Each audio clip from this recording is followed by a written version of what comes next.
a elevação do nível dos mares, com secas, inundações, furacões, eventos climáticos extremos que se tornarão bem mais frequentes e mais intensos, com perda de produtividade agrícola. Há um aumento muito grande da vulnerabilidade social. Os migrantes ambientais se contarão às dezenas e dezenas de milhões. Boa parte da população terá suas áreas, seus territórios inundados, 30% de Bangladesh, por exemplo, mesmo no cenário mais otimista. Os pobres, com poucos recursos para se defenderem, para se adaptarem, são especialmente vulneráveis às centenas de milhões. Não se trata do apocalipse, do fim da humanidade, de absolutamente nada disso. O Bill Gates não terá um problema, mas a civilização tem. Os ricos aquecem o planeta, americanos, europeus, japoneses, ricos da classe média dos países emergentes, bilhões mais vulneráveis sofrerão as consequências. Evidentemente, no século XXI, isso não poderá ocorrer sem que haja rupturas políticas, geopolíticas. O que está em questão, portanto, bom, os impactos são muito graves. É muito profunda porque não tem solução tecnológica trivial. É preciso mudar as economias na direção de economias de baixo teor de carbono, descarbonizar. Isso implica em mudar praticamente tudo o que fazemos. Há como fazê-lo, vamos precisar de muita ciência e tecnologia, mas há que agir com uma antecipação à qual a humanidade não está habituada. E ela é muito urgente porque o estoque de gases na atmosfera já se acumulou muito. Nós temos, numa expressão consagrada, não é invenção minha, uma conta, duas curvinhas, o que aquece o planeta é o estoque, não é o fluxo, não é quanto a gente emite hoje, é quanto vai acumulando de estoque de gases na atmosfera. É preciso infletir a curva de emissões rapidamente, nós temos 100 meses para isso. Essa é a expressão consagrada. Nós temos 100 meses. Então, aproximadamente antes de 2020, mas a data política fixada é 2020, a tecnologia do mundo, as economias do mundo, o modo de produzir e consumir, deve já ter infletido de forma irreversível na direção da descarbonização. Se isso não ocorrer, as consequências serão muito graves. É um desafio. Deus pediu a Adão que desse nome às coisas, mas ele, Deus, deu um único nome antes de Adão começar a nomear. Adão. Adão quer dizer o terroso, que veio da terra. Nada mais darwinista, naturalmente. Adão, quando deu nome a si mesmo, disse Homo sapiens sapiens.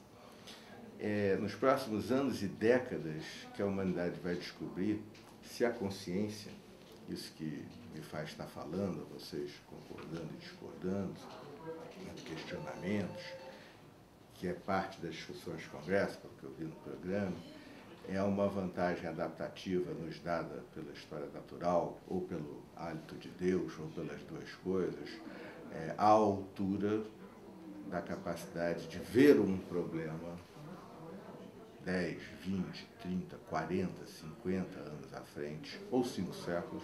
Se a humanidade deixasse de existir amanhã, os mares continuarão a subir por 5 séculos, a expansão térmica do oceano é muito lenta, e ser capaz de agir com antecipação.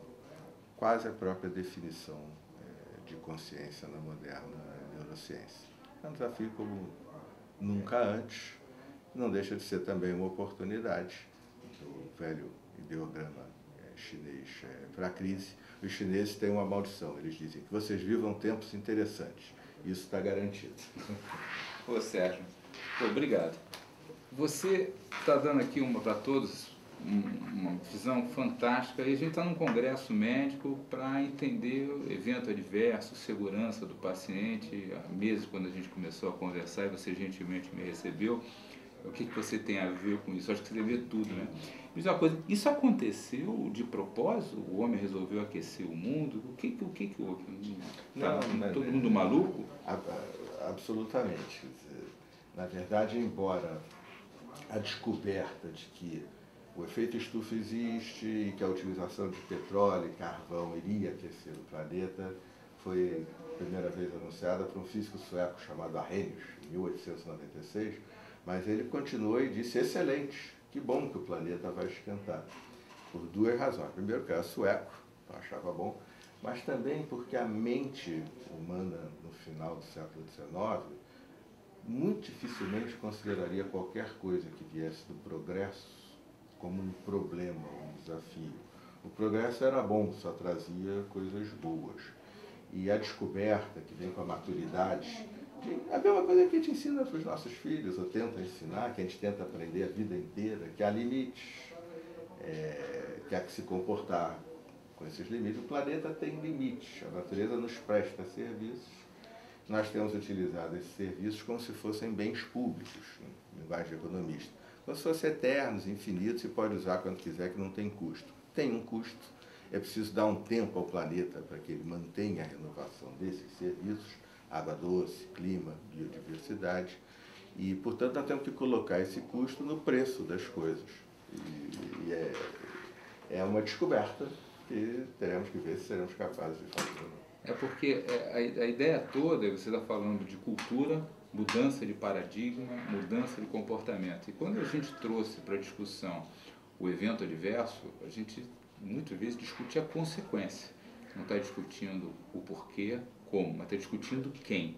Quer dizer, a ideia toda, que eu estou vendo claramente, quer dizer, nós, às vezes, temos coisas que não acontece nada, mas mais adiante vai acontecer. Eu estou vendo que isso é muito parecido com o clima. Muito parecido. Muito parecido. Olha, a imagem que você me fez, me veio até uma ficha na cabeça. É muito parecido. Por exemplo, os líderes políticos agora, frente à radicalidade do problema, não fizemos nada nos últimos 30 anos e o problema está aumentando e é gravíssimo. Então, nós estamos às vésperas da reunião de Copenhague, mas há poucos meses atrás era comum falar em 2050 estaremos emitindo 80% a menos. Eu lhe ouvi agora e pensava assim, é mais ou menos como se eu prometesse que vou parar de beber, vou me exercitar regularmente e fazer um regime saudável, vou começar daqui a 11 anos, eu prometo. E vai dar tudo certo. É muito parecido, a sua imagem é muito boa, quer dizer, a gente sabe que tem que emagrecer, sabe que vale a pena estudar alguma coisa, mas protela, adia, é conservador, tem dificuldade de encarar. Nós, seres humanos, temos... O pior cego é aquele que não quer ver, né? Aquele que tem aquela reação ao efeito adverso, a uma análise de risco. E mais difícil ainda é fazer isso coletivamente, enquanto... Me diz uma coisa, Deus joga dados? No Antigo Testamento, na Torá, que é o que eu conheço mais, e o Antigo Testamento é fundamental para as três religiões do livro, judaísmo, cristianismo e islamismo, não se pode ver a face de Deus. Os sobrinhos de Moisés, filhos de Arão, entraram no templo e tiveram um vislumbre da face de Deus e morreram incinerados imediatamente. Claro que está em jogo não é uma leitura literal, a face de Deus, isso não tem nenhum sentido. O que está em jogo é que os caminhos, para quem crê, os caminhos de Deus não são decifráveis. Por exemplo, eu tenho uma certa aversão ao criacionismo, porque ele parece querer dizer como que Deus tem que fazer as coisas, né? Eu vou fazer uma girafa de pescoço comprido. Deus faz as coisas do jeito que bem... E é insondável o jeito. Então, do nosso ponto de vista, sim, claro que Deus joga dados com o universo. A física quântica deixou isso bem claro, e qualquer discussão sobre o que é a consciência e o fato de que qualquer movimento nesse plano já altera a própria consciência, ou sobre os próprios aspectos da história humana, Deus joga dados. Mas isso não quer dizer que não haja caminhos e que nós, ao fazermos a história, não estamos também construindo quem nós próprios, humanos, somos.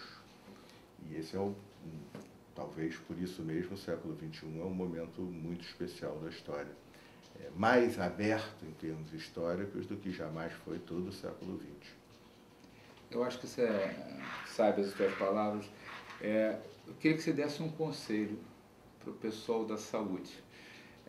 Nós temos coisas que a gente programa, faz tudo direitinho, né? Todos nós temos uma experiência pessoal em algum momento da nossa existência que a gente fica insatisfeito com um desejo que a gente teve, foi frustrado, retalhar, isso é outra história. A gente tem que fazer a prevenção, quer dizer, considerando o clima, que é uma coisa que não houve um dever de casa bem feito, o que você aconselha? A gente tem que medir, a gente tem que fazer...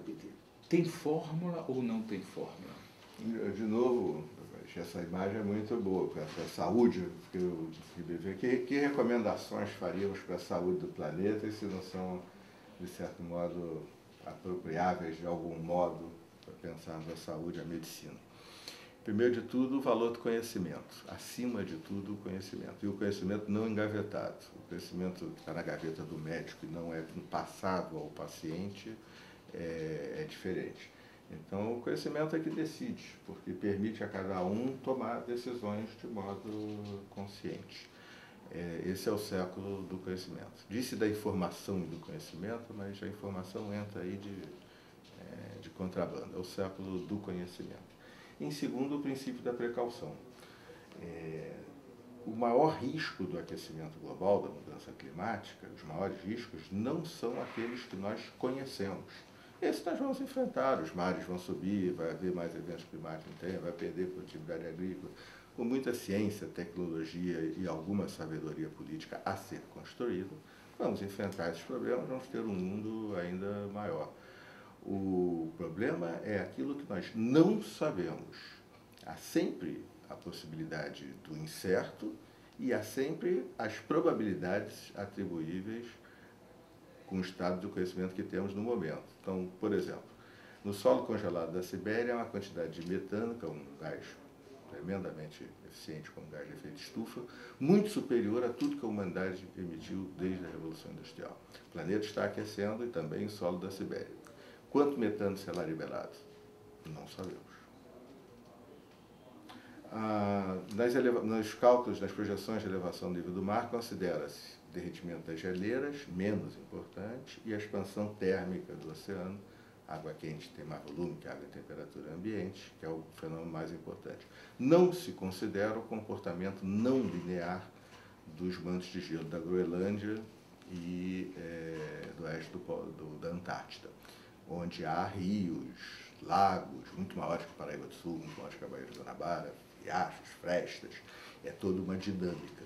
A água se infiltra, lubrifica onde o gelo encontra o solo, o manto de gelo entra mais rápido. Antes ele encontrava plataformas de gelo, essas estão colapsando, não encontra mais. Será que os mantos de gelo vão entrar mais rapidamente dentro d'água? Não sabemos. Se entrarem, e as últimas pesquisas sugerem que sim, as projeções sobre o nível do mar têm que ser refeitas, como já estão sendo refeitas, e o problema é consideravelmente mais grave. E que outros problemas nós não conhecemos? Há muito metano na água congelada lá embaixo do Polo Norte. Até pouco tempo atrás não se considerava isso um problema, porque com o conhecimento que tínhamos, não parecia haver risco de liberação. Hoje digita no YouTube metano, Polo Norte, e a gente fica vendo aquelas bolinhas. Então, há muito risco envolvido e nenhum de nós pega um avião que tem uma chance em 500 de cair, nenhum de nós deixa de fazer seguro para automóvel ou apartamento. Eu sou economista do BNDES, quando a gente faz um contrato, ninguém deixa de fazer uma análise de risco muito precisa. Nós já estamos num avião com uma taxa de risco de cair muito superior à que usamos no senso comum ou dos negócios. Então, o princípio, conhecimento, humildade e, portanto, prática no princípio da precaução é uma lição de sabedoria. Sérgio, só quero te agradecer. Meus parabéns pelo teu trabalho na prefeitura, eu acho que é coisa importante. Lamento que você hoje está num evento fantástico, é uma coisa importante, a nossa cidade vai ser verde e eu acho que você está contribuindo muito para aumentar a discussão aqui no nosso meio médico. Mais um no grupo. Obrigado, Sérgio, obrigado. Fique com Deus. Obrigado.